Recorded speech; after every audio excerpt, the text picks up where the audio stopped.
का हो नितीन, का करलो इथं अंधाऱ्यामध्ये? काय करू राहिलं म्हणजे दिसत नाही का तुला मी काय करू राहिलो इथे? चला जेवण करून घे चला. मला नाही जेवायचं, तुम्ही जेवून घ्या. का बरं नाही जेवायचा? खबर नाही जेवायचं म्हणजे जेवायला काही उरलंय का? काही उरलंय का जेवायला?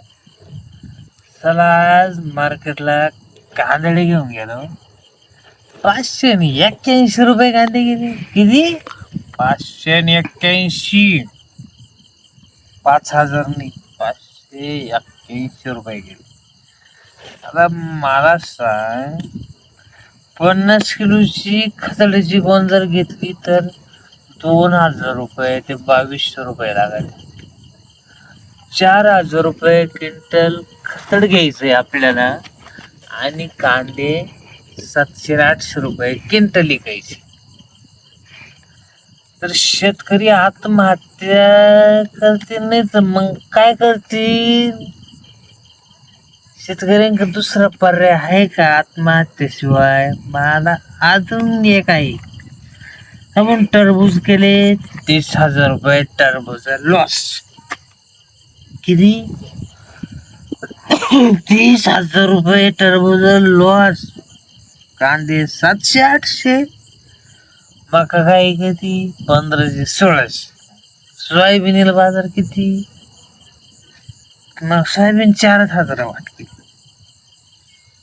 म्हणजे आपण जे घ्यायला जातो ते महाग आणि आपला शेतीमाल ज्यावेळेस विकायचा राहतो ना तर ते फुकट काय ऐकत. या सरकारनं आपल्याकडे लक्ष दिलं पाहिजे का नाही दिलं पाहिजे? आहे की सरकारचं आपल्याकडे लक्ष? शेतकरी राबराब राबत्या, दिवस रात्र या मातीमध्ये कष्ट करत्या आणि अख्या जनतेचं पोट भरत्या.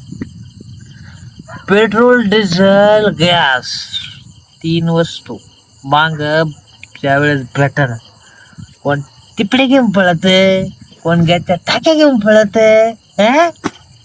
कोण ड्रम घेऊन पळत. किती हाल झाले होते? हालते का नव्हते झाले? झाले होते ना.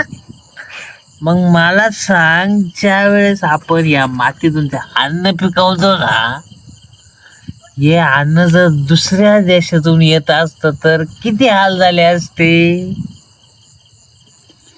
उपाशी मेले असते सगळे, उपाशी. मग आपण पिकवतो, आपल्या मालाला बाजार का नाही? का त्या अन्नाची कदर नाही करती? चला, मला ना चांगलं आठवत 10 वर्षापूर्वी कांदे हेच भाव विकायचे. सोयाबीन नाही बाजार तेच. कांद्याला ते सोयाबीनला ते पेट्रोलची बाटली 50 रुपयात फुल बाटली भेटायची. किती? 50 रुपयात बाटली फुल भेटायची. आज ती बाटली किती? 102 रुपये 3 रुपये लिटर पेट्रोल, 92 रुपये लिटर डिझेल. मग एवढा फरक कसा झाला? तुम्ही तिकडे जर बाजार वाढवले तर मग शेतीचे बाजार भाव का कमी करत्या? खतडवाला तिकडं, औषधवाल्याला तेवढे द्यावंच लागत, तिचे रेट वाढत चालली. आपण दवाखान्यात जातो, डॉक्टरकडे गेले, हो मला सांगतो इंजेक्शन मारत होतो, पहिले 50 घ्यायचं, आता 100 घेते. मग आपल्याच खाऊन तोटा होतो आपला. आपल्या नेमकं कोणाचं दुखतं? तरच काय होतं? मग आपल्या शेतकऱ्यांनी नेमकं काय करायचं? शेती करणं बंद करायचं. शेती करणंच बंद करायला पाहिजे. मी काय म्हणतो, आपल्या पोटाला जेवढं लागत ना आपल्याला तेवढंच पिकवा. आपल्याला जेवढं लागत तेवढं जर तुम्ही पिकवलं ना, अक्षरशः 100% आपल्या शेतीला बाजार भेटणार. आपण उपाशी नाही राहणार.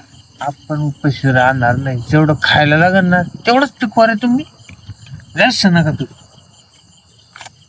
आणि आता बाटली पुढे गेली त्याची बाटली. बाई ही बाटली घ्यायला बिहार बार मध्ये जावं लागेल, बाजार आणायला किराण्यात जावं लागेल, गोळ्या आणायला मेडिकल मध्ये जावं लागेल. हे लोक आपल्याला बोलून देते का ए चल लगेच कॅल्सी करणार 150 रुपये. मेडिकल वाला म्हणतो "चल, तू कॅल्सी काढणार एवढे काही घ्यायला गेलो खतडा नाही गेले 10,000 रुपये. अरे गाडीचे 5,000 आले, तुला 10,000 बिल झालं.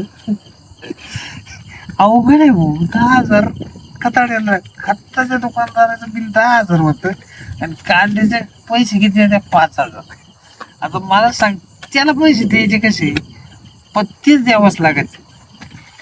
मग आपण इथं 3 महिने पाणी भरणार, औषध मारणार आणि तिथे गेले मुख्य जण कसं उभं राहायचं. 500 रुपये, 400 रुपये, 600 रुपये, 601 मध्येच जोरात गागणार 602 रुपये, 602. 1 रुपया वाढवलं पण असं बोलणार का 1,000 रुपये वाढवले त्यांना. किती 602 म्हणाले किती रे 602 रुपये. मी म्हणलं आता का काय 2,000 जात्या काय, अशा त्यांच्या भेटा पडत आहे. आणि आपण असं गप उभं राहायचं. म्हणजे खाली करायची तर करा, नाही तर नक्की त्याला काय घेणं देणं. आपलं मरण होऊ राहिलं. आणि मला ना आता याच्याशी पण बोलायचं. ए तुझ्याशी बोलतो मी.